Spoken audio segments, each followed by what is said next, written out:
Well, welcome back to Catholic Pipes, and today I'm really excited for this guest because not only has he been a mentor in my pipe making journey, but he's been someone that I feel privileged to call a friend.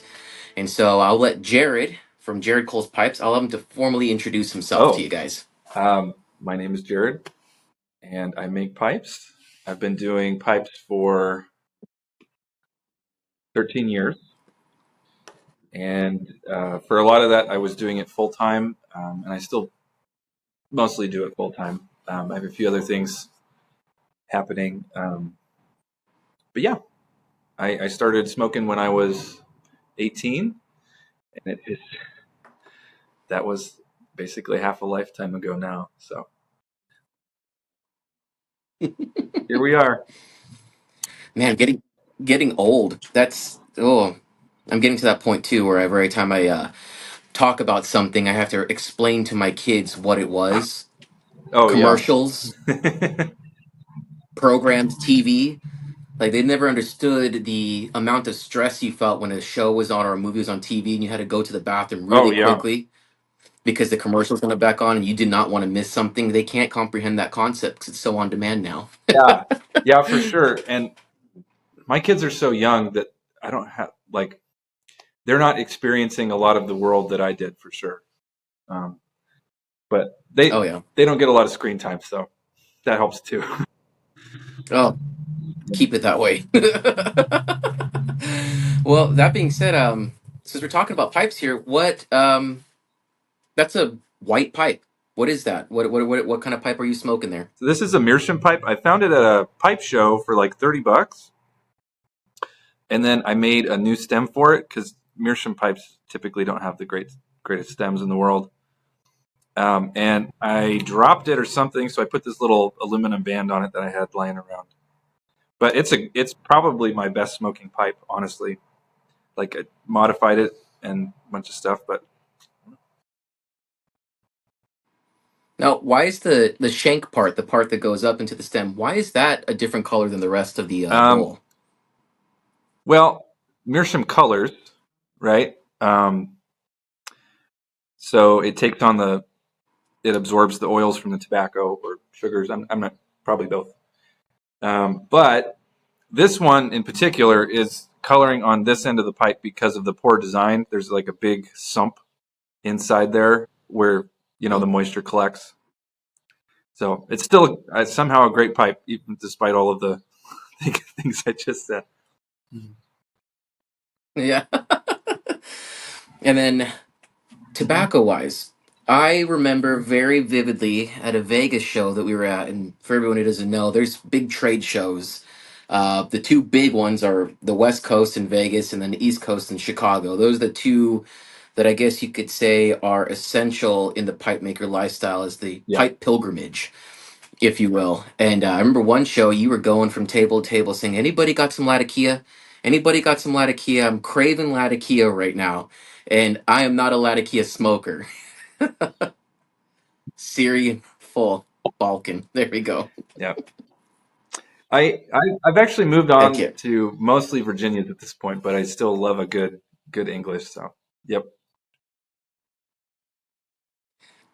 I've never gotten into Englishes. They've just always been so.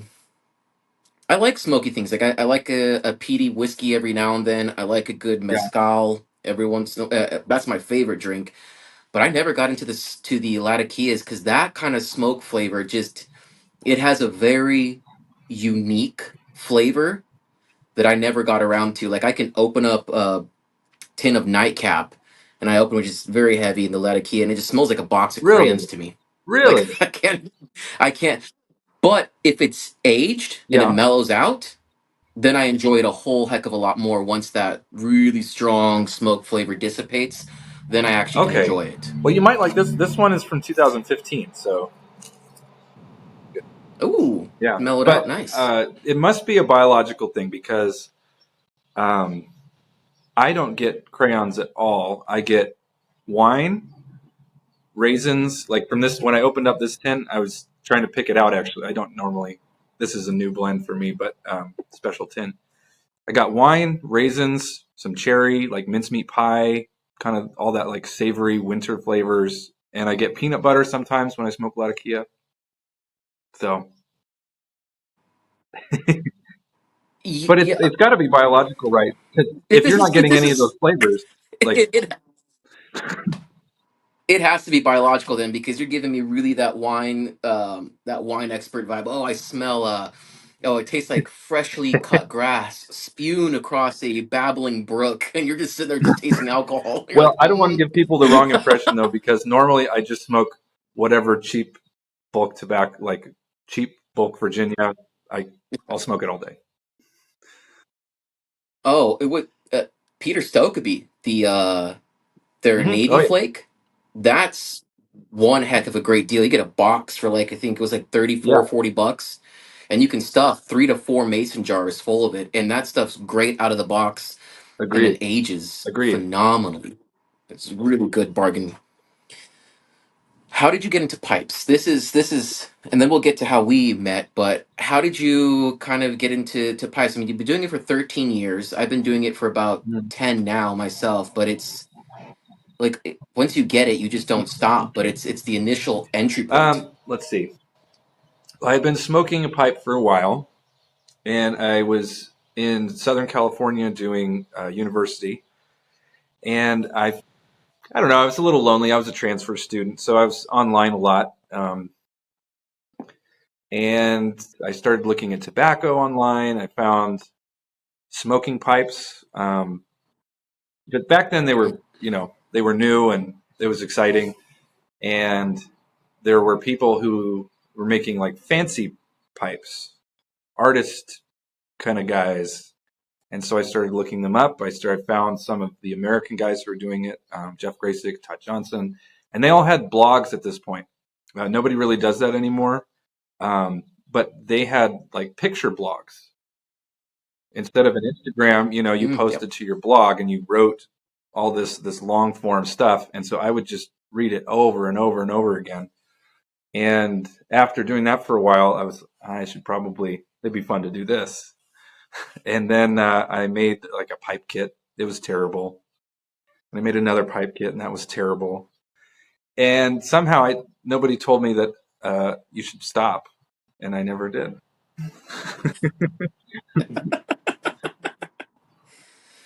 This is and I don't know if maybe this is probably something similar. Obviously, my story is very similar to yours in that, I pick up pipe smoking from a friend. I'm on eBay buying estates, going to antique stores, and it's fun. And I highly recommend and encourage anybody who's getting into the craft, rummage through your Mhm. antique stores, rummage through them, have fun.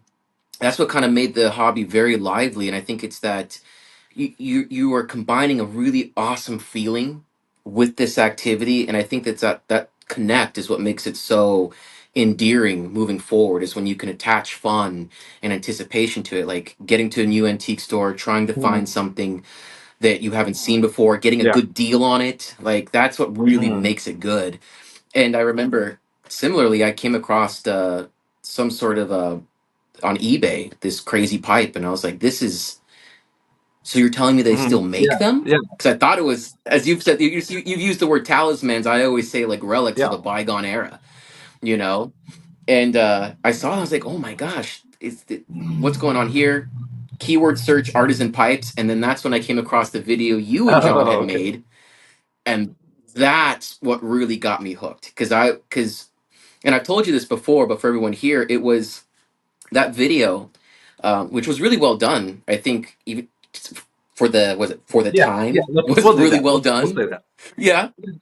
Yeah, yeah. For the time, it was really well done. And but you hinted at something that really spoke to me, which was this idea of almost like it's a Mhm. vocation, like it's meaningful work. That when I make something and I send it out, I know exactly what it's going to be used for. You know what I mean? I don't have to guess. Like, there's only one purpose for this particular product, and it's contemplation. And that can take place anywhere in important moments in people's lives, just in your daily routine. And that's so important to a culture that's so go, Mhm. go, go, go, go, go, go, go, quick, quick, quick, quick, quick. And a pipe demands you to slow down. And there was just something I don't, and it's funny when somebody else tells you about the work that you did, and you're like, I don't think I meant it to be that deep, but I'm glad you Yeah. took that away from it, like a Rorschach test. But but no, I thought there was some really deep and insightful things in there, and it really, like in its simplicity, hinted at a problem that we have in the modern world and how pipes in this small little subculture can offer a solution for man or woman, but particularly men. It can just offer this escape that you need and to do what people do best, think. That's what separates us honestly from the animals, is that deep layer of contemplation to be able to think about one's own identity. Like that's crazy, and that we need time to do that, you know? I went off on a tangent on that one, but it was just high praises to that video that you made, and I'll put it in the link in the description so people can watch it Well, that was good themselves. But marketing then, huh? yeah, anything to help another pipe maker out. But no, it was, yeah, it was good stuff, and and I think the point that I was getting at too is in starting pipes, you're kind of isolated a little bit unless you're fortunate enough to be able to, like in the very beginning, go to an experienced maker. You kind of live in a little world of Oh, delusion of just making yeah. pipes. You know, you're just making pipes. You're thinking, what's Hmm. the standard? It's what I say, until you get to a professional or a table. And I think that that was a turning point for me, was getting to the show and holding a high grade pipe. And that's when I knew how far off Yep. the mark I Yep. was. I had that same experience at my first show, for sure. Yeah. When you were, what was the inspiration? The first couple of pipes you were making, were you just trying to replicate what you saw online, trying to just No, do it? unfortunately, I didn't have even the discipline for that. I was just trying to do cool stuff, um, riffing on things. I had the arrogance to presume that I would be really good right out of the gate. Um, and I was the unfortunate thing is that I was good enough to like kind of do it, but what I really would have, well, it's it's hard to go back and tell your younger self to do something. Um, but the replicating and with the discipline of making simple shapes and getting them just right, that would have been great for me. And I'm doing that now. I really enjoy making the simpler shapes now. But it took me a long time to kind of calm down from the I'm an artist. I should get to do what I want. I'm going to make this stuff. Oh yeah. Um, and not that it's bad to think of yourself that way, but I didn't have the discipline when I was a younger pipe maker to do some of the more boring pipes. I wanted to, I wanted to be, Yeah. uh, I wanted, I wanted to have a flourish, you know. Yeah. No, I know exactly what you mean. It was I was actually talking a couple years ago to Uh-huh. Micah Kreider. Um I was talking to him about art. We're having a good conversation, and he pointed out something that I thought was really interesting, was the older mentality around art versus the more modern Uh-huh. take on art. And he was saying the more classical approach to art was, you learn the fundamentals and you get really good at Yeah. the fundamentals. It's at that point, once you have that firm foundation, and I think in theory this makes more sense, is once you understand the principles that govern Mhm. your art, that's when you get really spectacular things, because then you know how to bend the rules in Right. such a way to create something Yep. new that's cohesive. Whereas the more modern take on art is kind of what you said, which is, Mhm. I'm an artist. Screw the rules, let my Right. creativity reign, when your creativity is Right. unpolished. I think, yeah, I went through the same thing as well, just kind of going through trying to make what I thought looked good. And I always laugh because this is one part that I always tell, is I made this pipe that looked like a Mhm. crab claw. It was terrible. You might have remembered it, but and it was my first Vegas show, and I just remember giving it to Steve, another good friend, Steve Liskey, and said, "How? What do you think?" And he's looked at me, and if you know Steve, he's always got that American Spirit cigarette, the missing fingertip, and just kind of sits there, looks with that one eye. Let me see this. Yeah. And then he looks at the pipe and he goes, "You, the only thing you did is you drilled everything straight. Everything else is crap." That was that and seeing, you know, your pipes and everyone else's was just this aha moment of like, I have no clue what I'm doing, which then led to Mm. apprenticeships. Now, I don't know if you want to talk a little bit about that because everyone's kind of got a different take on it, but um, what is the value for somebody who's starting out or wants to get into pipes and it's like doing what we did in the beginning? You make a couple of them, you're starting to get Hmm. serious. What's the like? What value does an apprenticeship bring to helping elevate your Well, craft? it's funny you should transition into that because I was just going to say one of the things that's missing from a profession like this is an actual apprenticeship. Because you can go, like, you came to visit me, I went to visit Jeff, Jeff went to visit Denmark. Like, there's this kind of tradition of skill passing, um, but there's not. You don't go in for 7 years with somebody, you know. You don't have this really Yeah. long formal time of training. You don't get the discipline that you really, if you're young, you can't just manufacture the discipline sometimes. Most of the time, you need somebody who's older and experienced to tell you, no, just do it this way.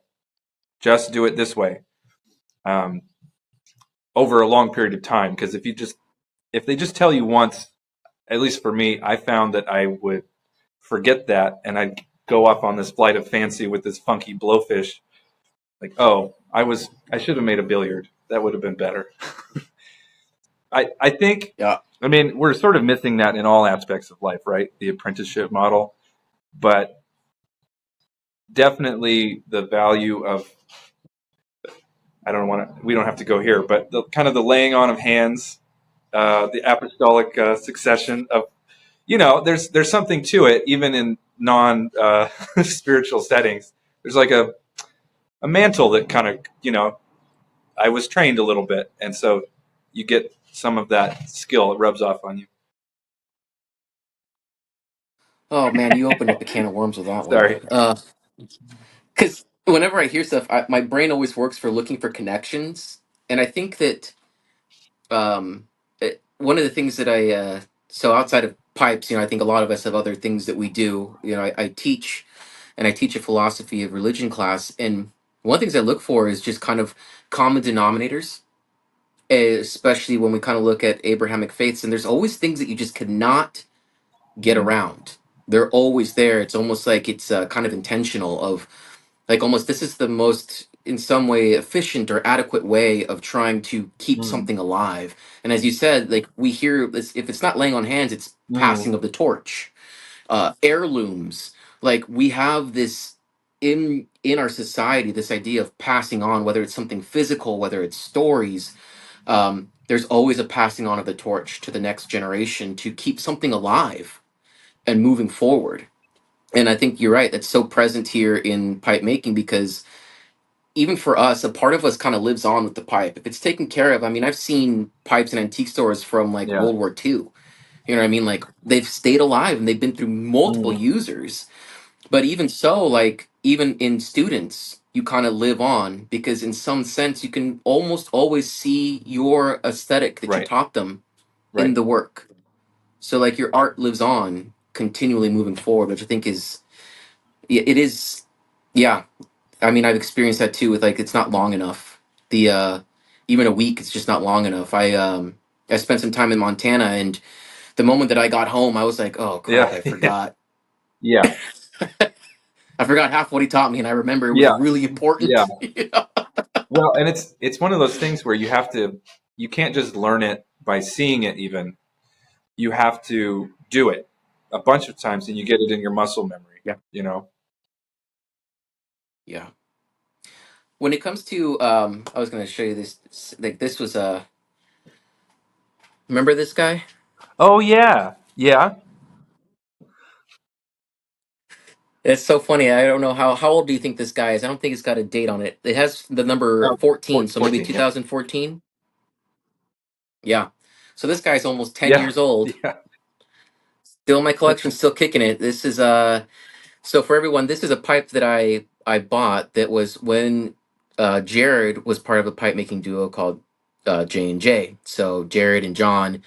So this was a collaborative pipe between the two of them. What did you do on this pipe? I would guess the shaping, just looking at it like that. Yeah, The shaping? I can't. Yeah, Interesting. I didn't do the saddles like that. That's a John saddle if I'm looking at it right. And for everyone asking, this is this or who's going to ask, this is the saddle part. So this is the part that's right at the end of the stem body itself that connects to the shank. So this little discus was his. Now, getting a little bit deeper now, I noticed, and once again, I will post all the links because this is stuff that I love. Um, I'll see if I can post something to your guys' old Instagram account with Mm, J&J because I love watching and seeing yeah. aesthetic changes because J&J as a duo had a very there was a lot of Hmm. hard lines. It was crisp, it was very Hmm. sharp. A lot of your designs kind of even reminded me of kind of like origami to some extent, not with all the layers but just crisp lines, almost Hmm. Japanese in aesthetic a little bit. Dog, But big then dog. once you Get out of here! Get out of here! oh yeah, don't worry. But once you flew solo, you ended up going more fluid and more organic. Like it is, you can almost see the remnant of the aesthetic, but it's completely its own thing and very organic and round and bubbly, and I would even say fun to some extent. And you want to talk a little bit about that and your aesthetic and kind of where you think it kind of Right. developed moving past J&J? Um, well, I think to some extent, um, the J&J aesthetic was a an attempt to kind of meld the two things together because I had a style that was probably latent that came out later when I went solo. And John had a style which is a lot more, industrial is maybe not the right word, but like you said, more crisp, clean, sharper lines, a little bit more old school. Um, and so I think the kind of the job in J&J was making sure that everything looked good, and we both talked about each pipe and what that looked like. So once I didn't have that anymore, I was kind of free to do what I wanted, and some of it worked. And a lot of it was good, and I think I've gotten better over the years. But definitely, I love asymmetry, um, especially in the early years when I went solo. There was a lot of soft, flowing lines. Um, I love Japanese stuff. If I could sell if I could just riff on Toku for the rest of my life and sell those pipes, I would do it in a heartbeat. But I also love like classical stuff too, so I incorporate that in. But yeah, I definitely the asymmetry, the flowing lines. That's my jam. It's and I've loved watching your style change over time and see what you create. And it's, I think, the same thing as well with even what I do. It's, I think sometimes it gets overwhelming with how much design Mm, options there are. That sometimes it can even create a creative paralysis of like, what do I mm, want to do? You know, you look at the block, you see the grain, you see the structure, and you're like, this is calling for something amazing, but then you're like, what is it? And then you sit there forever looking at it, just asking that question, well, what is it? What is it going to be? What is it going to be? And sometimes the answer is you just need to right. make something. Just pick the simplest design that fits the grain or whatever it is you're trying to go for and go with that, because it's better to have, make something clean and crisp that sells rather than trying to go funky with it and take forever trying to make it and then it just doesn't sell anywhere. So it's like you've missed the other part of pipe making. It's not just for us, it's about the end user as well. It's like you're creating something for them as well. And I think there's that end part we have to remember, that I'm not making hundreds of pipes just to keep in my own personal collection. I make them distinctly with a Right. customer in mind, you know? Well, and that's the interesting part of it too, because you want to make money at it so that you can keep going. So you do have to kind of, I think most pipe makers are holding themselves back a little bit from the kind of wild. flights of fancy and design stuff that they would do if they had just, a patron said, here's $100,000. Spend this year just making whatever the weird stuff you want to do. Just go for it. Make me 100 pipes. That would be something where you could just really dig Are you? into to a weird aesthetic that I know a lot of You know what? would probably go This is ringing to me. I think we should start something called Only Pipes.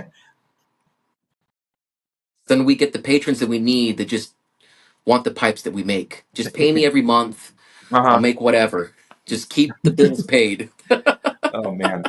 But I mean, like even your pipes, I remember you never really Yep. had a problem with nice crisp lines, but especially in the beginning, just like all of us, you tried some things that you weren't quite ready for, and Yeah. but like over time, like every pipe I've seen from you in the last 5 years has been great. Like the balance is good, the lines are good, and I don't know, you like found a little niche with the bamboo, so I don't know, Yeah.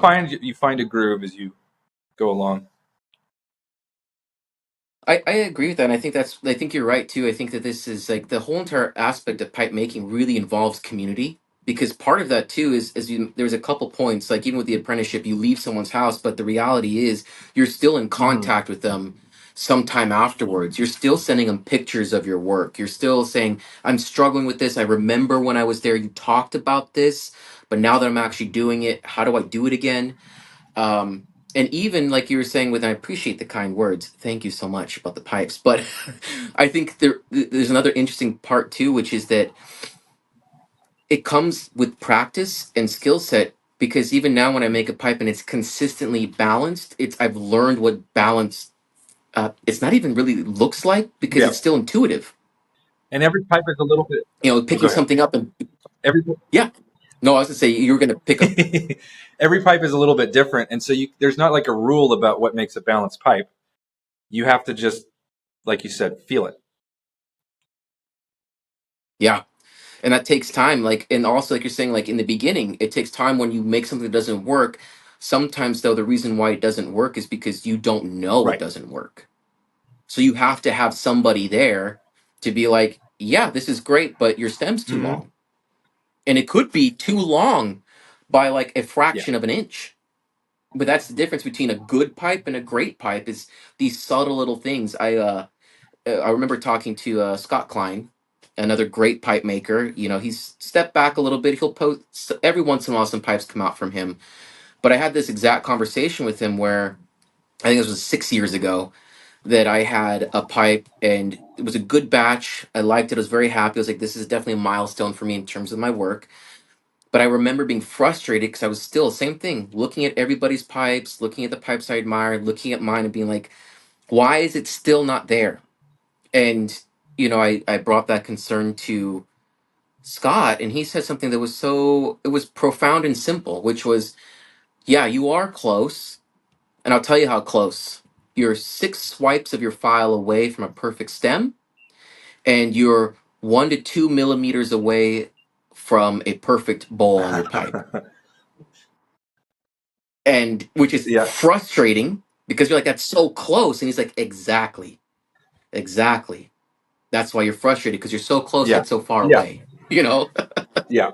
Well, and it's one of those things too where it's like I if you are like a bodybuilder or something, there's like you can doing the extra work, like getting to that whatever fitness, or if you're an athlete or something, getting that extra 1% of performance um, requires like hundreds of hours of practice, to get whatever form right, or whatever pursuit you're in. Like the incremental improvements come at a increasing cost. So Mhm. yeah, like it takes a decade to learn how to take off that millimeter. Yeah, and to be confident enough to Oh, do it. Like, nope, it's still it could lose some weight. Yeah. yep. I can't. Yeah, there's been several pipes that I've had like that where, and that's the most frustrating part. Is now I can see it, and I think the big thing that even now that I work on is going as far as Mm-hmm. I can and then refining. I think for me, sometimes I stop Mm-hmm. too soon. And then there's so much extra meat that I'm trying to fine detail and finagle my way bit by bit Right. to the final is the frustrating part. So that's what I'm still even working on now is in some designs is taking it far enough to where it's just that millimeter is left and I can easily Right. move that off, you know? So it's just trying to get close to the right Part landing of it spot. too is that when you're starting out, even after you've been doing it for a year or two, it may feel like you've got the skill to take off a millimeter, but you don't. It comes like I could go to the shaping wheel over here and take off a millimeter. I mean, I don't want to. I'm not bragging or anything. It's just I can feel these things. You can see these things and intuit these things. There is a millimeter. I can see it. It's very clear that there's a millimeter too much right here, and you just zip zip zip, and now it's fixed. Whereas you couldn't see it at the beginning when you were starting out. And even if somebody pointed it out to you and told you exactly what to do, you'd still screw it up because you didn't, there's that extra 10% of skill that you just didn't have yet. And so once you get to a certain Yeah. point, you can see the extra weight on it and you can peel it off really gently and quickly. I don't know. It's funny. I still, I still do that. I start something and it looks great. And then I drill it and what is this big fat thing? Yeah. Yeah.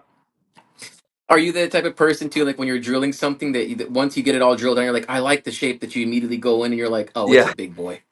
Oh, this is Yeah. still too fat. I got Yeah. way Yeah. more to go. Yeah. Yeah.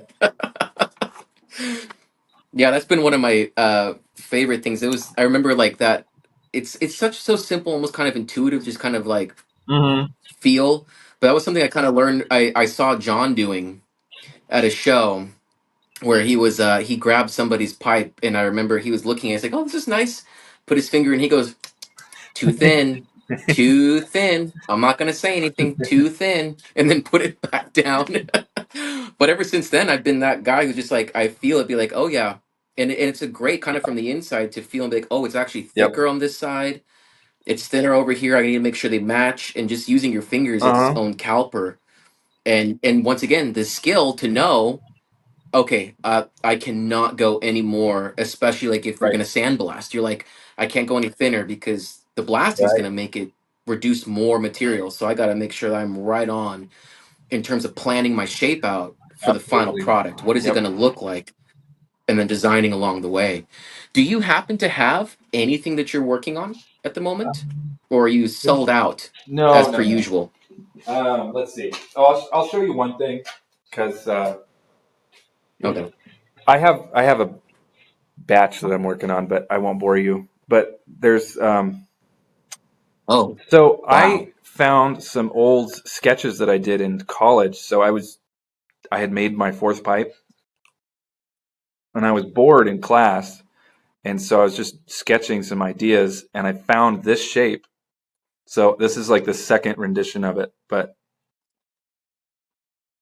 Oh yeah, you refined it because I remember that post that you did where you had the very first prototype, which I was like, yeah. that's interesting, but I can tell that somebody who didn't know about pipes drew Right, that. And right. now, So we're yeah, playing, we're but now experimenting. you've made it. Yeah, because Yeah, otherwise, I'm just doing Danish classic stuff. It's not like mind bending. yeah. Well, well, first off, that was amazing. Like the stain on that was amazing. There's so much depth, and I love the play on textures on Oh that. yeah. Like where you have this beautiful grain, and then it gets hit with the texture Hmm. on the blast. I Oh wow. so we could go off on staining for like I could talk about it for hours. I don't want to reveal any secrets or anything, but it's one of my favorite parts. I love staining and like playing with the colors. Staining is quite intriguing as well. I got to spend like when I spend some time out with Micah, who's just his staining is forever Hmm. incredible. I mean, the reality is, with people like that, that's a tight-lipped secret until you give them a lot of Elijah Craig bourbon, and then they start getting a little Yeah. bit loose with their lips. But no, he didn't reveal any Well, secrets. But no, just even oh, I talking was with just yeah, gonna go ahead. say, Micah is probably, and this isn't just my opinion. This is the opinion of somebody who I respect highly, who I won't say, but like mica probably has the best fit and finish in the industry. It seeing and being there and seeing the pipes in person, because I haven't been to a show in a while. I plan to get back to it, getting to see these things in person, but being there and watching it, and then listening to him talk about pipes, watching him and how he lays things out. It's it's almost, you can't believe sometimes that a human Uh hand made it, because like you said, the finish is so precise. And you realize it's just skill, because when you go into that shop, you're like, I huh. have that tool, I have that lathe, I have all the same materials you do, but your results are Uh huh. radically different than mine. Hmm. um and so that's interesting to see, because it's also encouraging, because at the same time you realize there's nothing fancy here. There's no gimmicks, there's Right. no tricks. It's all the same materials that are available to us, just taken to the umpteenth degree in terms of precision and just perseverance of, I have a vision of what I want it to look like, and I'm not gonna stop until it looks exactly the way that Yep. I want it Yep. to. And yeah, the staining too is amazing, 'cause even me, I'm still learning about staining, in that, like, I mean, something as dumb as, I was talking to another pipe maker and I said, how did you get this beautiful hue on this pipe? And he was like, oh, it's this dye, but then I put 3 drops of this other one in it. And you're like, you can do that? Like, I thought you had to just go by what the label said. I didn't realize you Right. could mix colors. It's something stupid like that. But then you see the results and you're like, that's amazing. That is such a, beautiful color on there, or that Yeah. beautiful shine. And sometimes you get lucky, and sometimes it's, you've been doing it for so long, you just know exactly what the Right. wood needs in order for you to impose your will on it, essentially, and get what you want Yeah. out of it. Well, for a long time, I was I had this big collection of stains, and I was trying all different things. And so even just last year, I decided that I was going to use two colors. So I have an understain and I have a top stain, and I'll use them in different combinations, and I'll different amounts of the stain go on different parts of the pipe or whatever. Um, but yeah, two stains. Well, three. I have a black and then a mahogany and tan. But that's it, because I just those are the colors that I like, that I know I can make them work really well, and so I don't want to. Mm, I might come back to some other colors eventually, but I just really like those. They're warm and I know them. yep. Like it's like there's your Yeah, yeah, yeah. favorite file. You just know it, or your shaping wheel. You just know it. I know these stains now, and so. Yeah. I know how to do this, I know how to do that really well. Exactly, because you want Hmm. that consistency. And there's that fear of, especially when you get to that pipe where it's pretty much fitted, you're getting to the last stages of coloring, you don't really necessarily have that much wiggle room to Hmm. change anything, because you're going to be reducing the shape. So if you're blasting and you try to peel it off, well, you're making now that junction between the stem and your shank Yep. all the more apparent, because you're Right. now reducing it. So yeah, sometimes it's like, I gotta do with what works, because everything else is just laid out exactly the Right. way that it Right. needs to be. Now, here's one Hmm. question for you. So, as you know, this whole entire thing is Catholic pipe, so it deals with just theology. It deals with pipe smoking, and for me, this whole entire thing was this idea of, like, these things go together. And we've been talking a lot about kind of contemplation in the beginning and pipes. And for you, if you want to share with your own personal faith life, has pipes played a part into it in some way, shape, or form, or has it been separate for you in your mind? Oh no, they're connected for sure. Um, and it's hard to say like exactly what the connection is, because I smoke a lot, and you know Mhm. Jesus is around a lot. After the whole uh, crucifixion and resurrection thing, he seems to stick around with you. I think especially when I first started smoking a pipe, it was such a big deal to, like, I'm going somewhere and I'm going to just sit and I'm going to talk to Jesus or think or whatever. Um, and I don't know, it's been really great. It's especially like being outside. You have to smoke outside. these days. But like being outside is really helpful too. So it kind of forces you into a somewhat natural environment, which is good. Yeah, it's and this is something I've before, trying to start Hmm. this endeavor, I've always really been fascinated between the correlation between art and Hmm. the soul. I mean, without having to like fully extrapolate it out, I mean, when we look at even like St. Thomas and how he talks about the soul and how this is the animating force to our body, this is the form of our body. We also look at this idea of like these ethereal things as being kind of Uh-huh. evidence of the soul because something material produces something material, something immaterial can produce something immaterial. And so you look at the idea of abstractions in art, and you almost see it as a way of like art and even pipe making music is kind of some sort of expression of the soul. It's the working of the soul Hmm. coming out in a tangible way. And even more so, you look at the idea of like contemplation. And if you want to get really philosophical, it's like, the human endeavor, its greatest calling is to pursue truth, to find ultimate truth. And the only way we do that is by stepping back. And so while we may not be conscious of it, I think that to smoke a pipe in solitude or with other friends is really to it's Hmm. being human.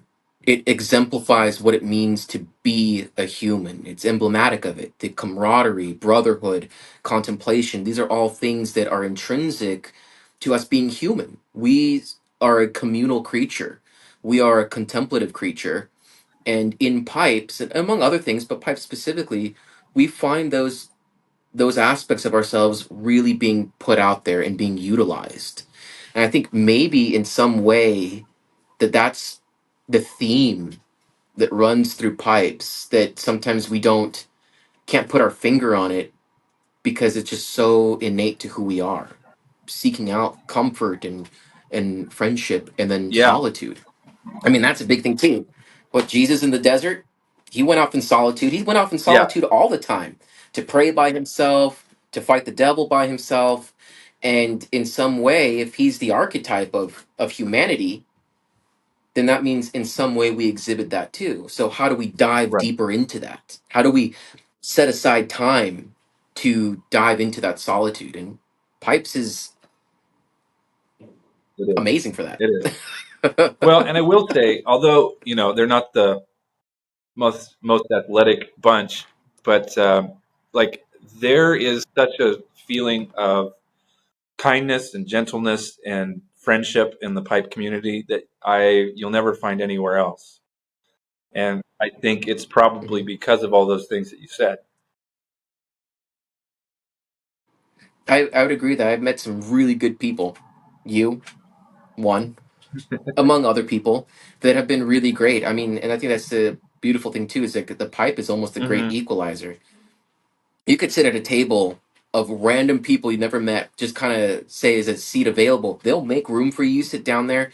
And economically speaking, you could have people whose net worth is three times what your yearly salary would ever be that they make, like in a year, sitting right across from you.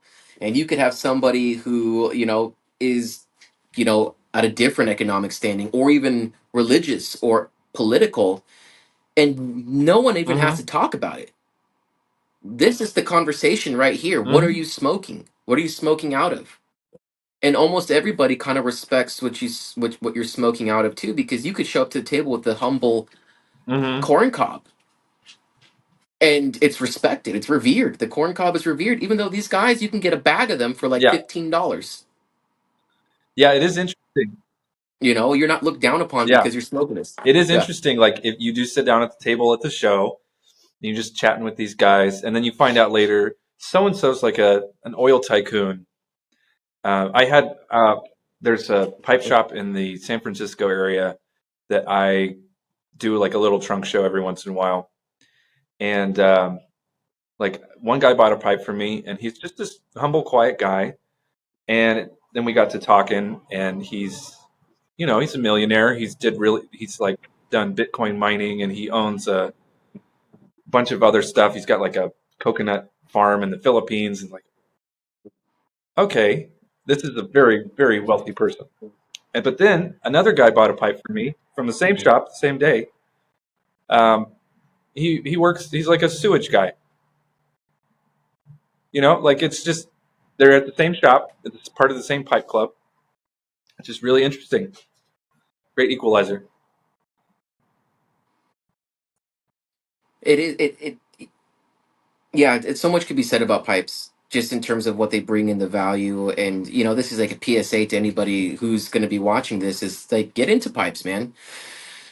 it's it's an amazing human activity that you can do by yourself with friends. And it just really fills an itch that I think a lot of us are Yeah. craving. We're just craving to be around other people who can sit there and say, I enjoy the same thing that you do, and talk about it. I mean, the Seattle Pipe Clubs, for Mhm. instance, are great. I'm fortunate enough to have the Seattle Pipe Club, which I'm going to Nice. tonight.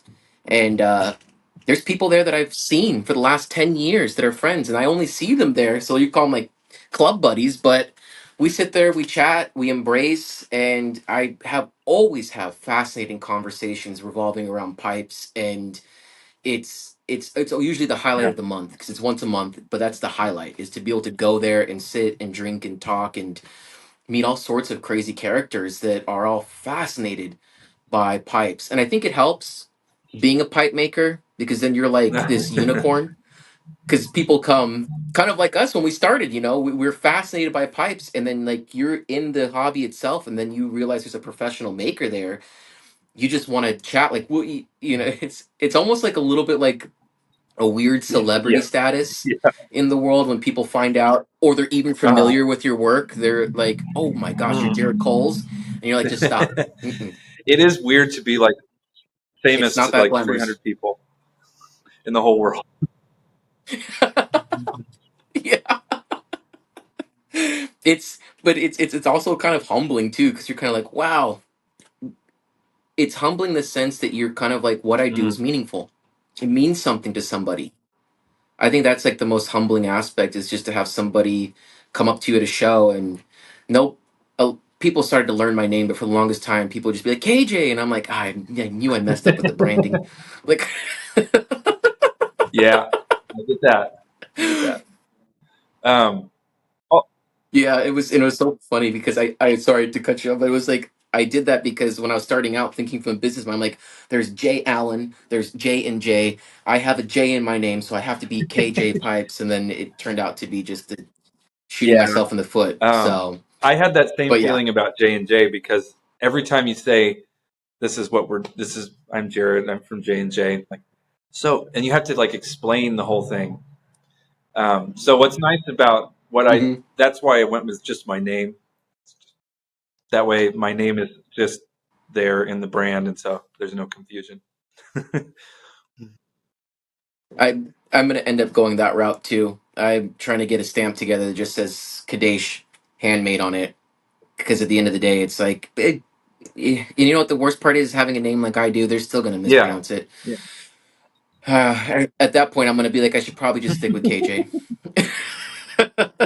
You could use it as your signature grade or something. Oh, yeah, signature grade, have my name on it. That's for the signature Yeah. grade itself. So, with that being said, I think that we've covered a lot of good topics. I think this conversation went really well. I think that we're hitting close to the hour marker. So, with that being said, I want to talk a little bit more about you and your brand, and where can people find you? Like, Oh, where can people go find right. your work and follow you and your pipe making Before I adventures? do that, can I just give a quick like marketing elevator pitch Absolutely, for people who aren't interested in, absolutely. camaraderie or any of this highfalutin stuff you were talking about. Um, the Yeah. not Kadesh is right. See, I mispronounced it already. Um, Yep. um, like those are the best aspects of pipe smoking. But if you're like a gourmand, there is a host of different kinds of tobaccos and different pipe styles. Like you can just get into it for strictly materialist reasons and you'll be in heaven. So like I'm smoking a Oh, 8-year old tobacco right here, and that's I opened it because I knew that the Latakias were just matured just to perfection. Um, so you can like tobacco ages well, pipes last forever, and so there's a real good materialist case for pipe smoking as well if that's what you're into. Um, oh, great. Well, you know what? There is no time frame, but so I take back the closing of it because you brought up something really great, which was collecting okay, habits. How do you collect? um, I am a terrible collector. I mostly collect the rejects from my shop. Um, like Oh, so, this is just an odd find. I have another one here. You remember Chip Kushner? Yeah. Okay. yeah. So when he passed away a couple years ago, I made this pipe. Um, we can have a long conversation. I had an anyway. Reminisce about Chip some other time. But I end up smoking a lot of my. This didn't wasn't quite drilled straight. I smoke those mostly. I have some Stanwells. I like Stanwells. Um, I have a Mm, couple Punto Oros, the Savinelli Punto Oros. It's the older ones. Those are nice. That's mostly it. yeah, you said a cauldron shaped one. Oh yeah, nice. Yeah, it was a cauldron shaped Punto Oro. When you reminded, that was one of my first pipes. Was a cauldron shaped Punto Oro. It was Oh really nice. cool. Yeah, and I'm not highfalutin tobacco guy either. I just mostly smoke like bulk bulk stuff. So I'm not the best guy to That's talk to so interesting. about collecting habits. That's that's that's so interesting to be like at the front, the front line as a maker, like in the trenches of everything tobacco and pipes, and yet you've managed to maintain simple taste. Well, That is a miracle in well, and I of think part of itself. my problem was that pipe making isn't necessarily the most lucrative, and so I don't have the money to throw into it. But that's changing. So one of my dreams is to like commission a pipe from each of my friends. So hopefully I'll have the means to do that sometime very soon. That's it's that's been my collecting habit, is that I what was Jeff Grasick's famous line?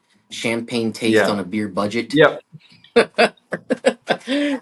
And I very much the same way with the collecting. Like I used to be 1 to 2 pipes a Hmm. year I would buy, and I did have I wouldn't even say elevated tastes. It was just that I got so drawn into the being the pipe maker on one side and seeing all my friends and mentors and what they made, that I wanted to collect those Yeah. friendships. And so, as we haven't even talked about this, but I'll put it out there. I mean, if you want a high grade pipe, realistically, there's a few in the upper 300 range, but most of the time you're going to see them starting at 400 and then just going way north of there. Yep. And so I have a collection that is all sandblasted pipes, and it is, each one kind of represents a friendship that I have. And of course, sandblast, for most people don't know, the smooths tend to be a lot higher. The sandblasts tend to be on the lower price range, and it's not because they're cheaper. It's just that it's a lot less labor intensive, so you can kind of shave off some of the price because you're not putting as many hours in. But yeah, I mean, all these pipes, it was just still doing the same thing when I first started collecting. I was go to eBay Hmm. and I would try to find bids for the pipes that I really wanted, and I had my cap, set the auto bid going for me, and I would try to go from there, or I would find them at estate sales. And you always can haggle a little bit when you're at the trade shows. So there's always that opportunity of getting what you want if you're last day trying to haggle before they have to go wholesale. Yeah. There might be the option to make more money. So it's there's all sorts of great ways to get pipes within your budget range. But yeah, for me, each one of those pipes that I have has been from somebody who's been a good friend, a mentor, or influential in some way that I personally know. I'm one of those guys where I do not buy a pipe unless I know who made it, because to me pipes are so personal, and my Mhm. own philosophy about them. They're so personal that I don't like to just buy pipes that don't have a memory Yeah. associated with them, or that I know who the maker is. But, So yeah, which ends up being a big hole in the pocket over yeah. several years. I would say that my, let's see, 1, 2, 3, 4, 5, 6, 7, 8, 13, 13. So my collection's probably worth maybe $5,000, maybe. But it's not because I got $5,000 laying around. That's collecting over 10 Yeah. years. So if you divide that out, it's a much smaller amount. But yeah, it would be a purchase here or there. But yeah, it was each one of those things. I love smoking them. Even the ones I have that aren't necessarily my style or shape, I still got it, and I will smoke it every once in a while. But it's the friendship Yeah. that matters, you know. Well, my guy, I think that that is actually a decent. Now All that's a right. decent. Now we've kind of talked about everything. I think that's pretty good. Now, shameless self Yes. promotion. The people here who are with Catholic pipes, they are going to be people who are in it for the theology. They're in it for the pipes. But I like to say that a lot of people who watch this channel are just getting into it. They're discovering, rediscovering Lord of the Rings, Yeah. G.K. Yeah. Chesterton, C.S. Lewis, all the great names. They're wanting to get into it. And so I love for them to be able to have some more eye candy from you. So where can they follow you? What's the best place? And all that Um, jazz. Instagram is the best place for up to the minute uh, information. I post a lot of videos and pictures and stuff. Smokingpipes.com. I've been with them for a long time. Mm. They have quite a few of my pieces. And Blue Room Briars, they have some as well that are coming up Oh, yeah. soon. And Scan Pipes. Yeah, so they have a Yes. few on Scan Pipes. And if you're in China somehow listening to this, I'm sure you can find someone who has some. Yeah. Yeah. Fantastic. Alrighty, man. Well, hey, thank you so much for taking time out of your day. I hope everyone here enjoyed this conversation. There'll be more to come down the pipeline. And if you can't, or if you're interested, uh, Chicago show, Google it, find it. It's going to be in Chicago, I believe, in April this year. And then the West Coast Pipe Show is in October. So if you can't make it to Chicago, come to the Vegas show. You'll get to meet myself. You can meet Jared and the other people that I'll be interviewing. You can meet all of us there at the shows. So, all right, guys, have a wonderful day. You got it. Thanks, Thank Jared. you.